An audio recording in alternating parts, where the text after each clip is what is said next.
আপনারা দেখেছেন যে যখন রাগ ওঠে মাথায় তখন কিন্তু ভুল সিদ্ধান্তই নেয় মানুষ।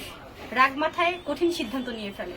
সো আমিও ভুল সিদ্ধান্ত নিয়েছিলাম, ভুল কাজ করে ফেলেছিলাম। এখন আশা করছি সামনে আর কোনো ভুল করব না। অসংখ্য ধন্যবাদ আপনাদের প্রিয় দেশবাসী।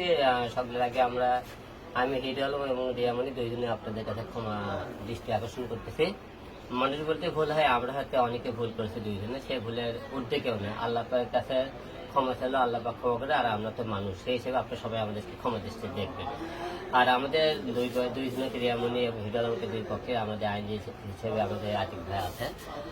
আতিক ভাই আমাদের দুই পক্ষের কথাবার্তা শুনে এবং মামলা দুই পক্ষে আমরা মীমাংসা হয়ে আমরা একত্র হয়েছে যে রিয়ামণি যে মামলা করেছিল সে মামলা উঠাই নিতেছে, আমি তো রিয়ামণির উপর যে মামলা করছি সে উঠাই নিতেছে। উঠে নিয়ে আমরা দুইজনের সামনে একসাথে সুন্দরভাবে যাতে সংসার করতে পারি এবং সুন্দরভাবে চলতে পারি এবং আমাদের দ্বারা মানুষ যারা কিছু শিখে আমরা এই ধরনের কোনো কিছু আপনাদের সামনে নিয়ে আসবো।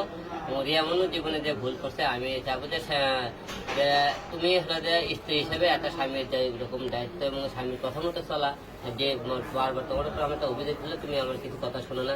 দেশবাসী সবার কাছে আমি ক্ষমা দৃষ্টিতে বলছি, আমাকে ভুল করলে আমি তাকে ক্ষমা দৃষ্টিতে দেওয়া অবশ্যই মাফ করে দেবো। এবং সে আমি যদি কোনো ভুল করি তুমি সেই আমাকে ক্ষমা দৃষ্টিতে দেখে বাকি জীবন যাতে ভালোভাবে চলতে পারো সেই হিসেবে দেশবাসীর কাছে দুইটি কথা।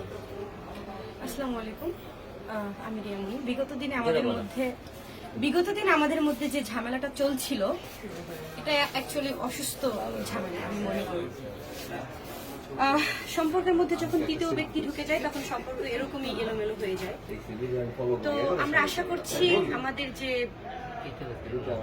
আমাদের মধ্যে যেন কোনো তৃতীয় ব্যক্তি আর এন্ট্রি না নিতে পারে।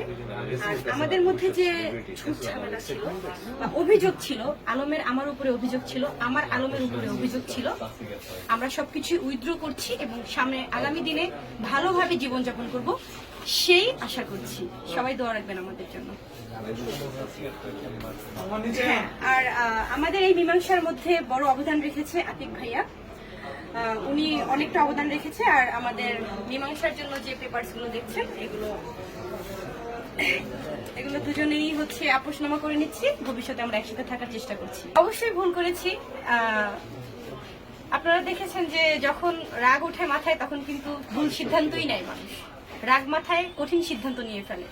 সো আমিও ভুল সিদ্ধান্ত নিয়েছিলাম, ভুল কাজ করে ফেলেছিলাম। এখন আশা করছি সামনে আর কোনো ভুল করব না। Thank you so much.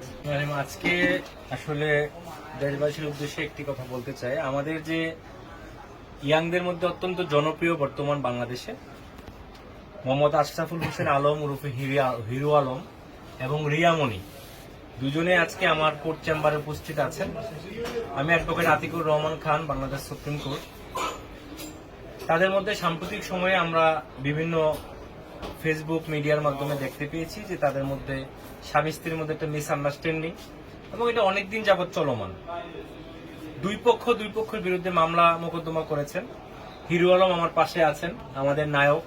Hero Alam owner wife রিয়ামণির বিরুদ্ধে মামলা করেছেন, রিয়ামণিও হিরো আলমের বিরুদ্ধে মামলা করেছেন। তো আমি হিরো আলমের আইনজীবী।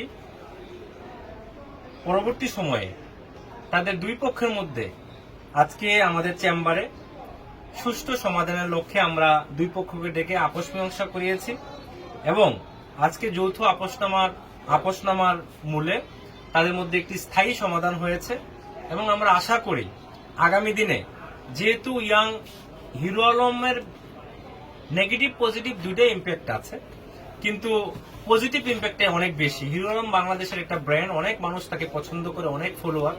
তো আমরা হিরো আলম ভাইয়ের কাছে একজন বাংলাদেশ সুপ্রিম কোর্টের আইনজীবী হিসাবে এবং আপনাদের আইনজীবী হিসাবে আমার একটা সাজেশন থাকবে, যেহেতু মানুষ আপনাদেরকে পছন্দ করে, একটা বিশ্বাস এবং আস্থা ভালোবাসার জায়গায় আপনারা আছেন হিরো আলম এবং রিয়ামণি, আপনারা এমন কোনো অপ্রীতিকর ঘটনা যেন আপনাদের মাধ্যমে না হয় বা দেশবাসী ইয়াং টিনেজদের মধ্যে যেন এই প্রভাবটা না পড়ে যে আপনারা বিভিন্ন পার্সোনাল প্রবলেম হতেই পারে, বাট এটা যেন মিডিয়াতে না আসে।